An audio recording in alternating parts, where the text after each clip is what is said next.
రాష్ట్ర స్థాయిలో అనకాపల్లికి ఓ ప్రత్యేక గుర్తింపు ఉంది. పార్లమెంటు స్థానమైన, అసెంబ్లీ స్థానమైన ప్రతి ఎన్నికల్లోనూ కీలకమే. గతంలోని 9 ఓట్లతో కొనతాల రామకృష్ణ కాంగ్రెస్ నుంచి గెలుపు సాధించడంతో దేశమంతా అనకాపల్లి పేరు మారుమ్రోగింది. ప్రతిసారి ఎన్నికల్లోని వివిధ రంగాల్లోని సెలబ్రిటీలు, పారిశ్రామికవేత్తలు అనకాపల్లి నుంచి పార్లమెంటు బరిలోకి దిగడానికి ఆసక్తి కనబరుస్తూ ఉంటారు.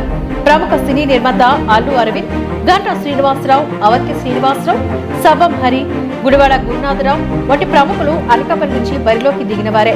తాజాగా జరిగే ఎన్నికల్లో కూడా అనకాపల్లి పేరు మరోసారి వార్తల్లోకి వచ్చింది.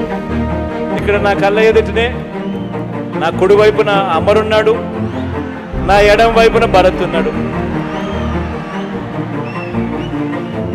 ఇద్దరు నాకు తమ్ముళ్ళే. భరత్ను జరగబోయే ఎన్నికల్లో ఆశీర్వదించండి, తోడుగా నిలబడండి. అరత వ్యాలీ, సిరివేరి దొమ్మదొర, పాయకరావుపేట, వంగలపూడి అనిత.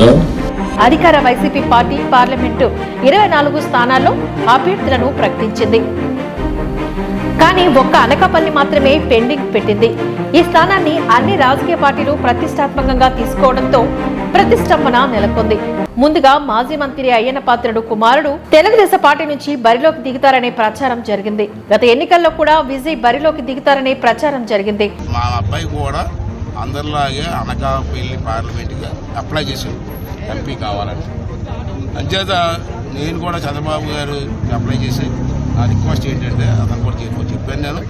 ఆ తర్వాత మళ్ళీ వాడు రాజకీయాల్లో ఉండాలని కోరుకుంది. వాడు ఎంపీకి షూట్ అవుతాడు, బాగా చదువుకున్నాడు, మాట్లాడతాడు. ఎంపీ ఇవ్వండి అని చెప్పి అప్లికేషన్ పెట్టాం. రేపు భగవంతుడి దయ వల్ల అనకాపల్లి నొకాలమ్మ ఆశీర్వాదంతో సీటుగా వస్తే ప్రజలందరూ కూడా నన్ను ఈ విధంగా ఆదరించారు. 40 సంవత్సరాలు నాకు గౌరవించిన మీ వల్ల వచ్చింది ఈ ఆశీర్వాదంతో. మా అబ్బాయికి కూడా అవకాశం కల్పించమని చెప్పి ప్రజలందరినీ మీ ద్వారా రిక్వెస్ట్ చేస్తాను. అయితే సమీకరణాల నేపథ్యంలో వచ్చే ఎన్నికల్లో అవకాశం కల్పిస్తామని చంద్రబాబు హామీనిచ్చారు. జగన్ ముఖ్యమంత్రి అయ్యాక సోషల్ మీడియా రాష్ట్ర విభాగంలో విజయ్ కీలక పాత్ర పోషించారు. కేసులకు భయపడకుండా సాగించిన పోరాటం పార్టీ శ్రేణులను ఆకట్టుకుంది. ఎంపీ టికెట్ ఖచ్చితంగా విజయ్దేనని అంతా భావించారు. కానీ చంద్రబాబు మరోసారి మొండి చేయి చూపారు. అయితే దేశం పార్టీ నుంచి అనూహ్యంగా ప్రముఖ పారిశ్రామికవేత్త వైరా దిలీప్ చక్రవర్తి దూసుకువచ్చారు.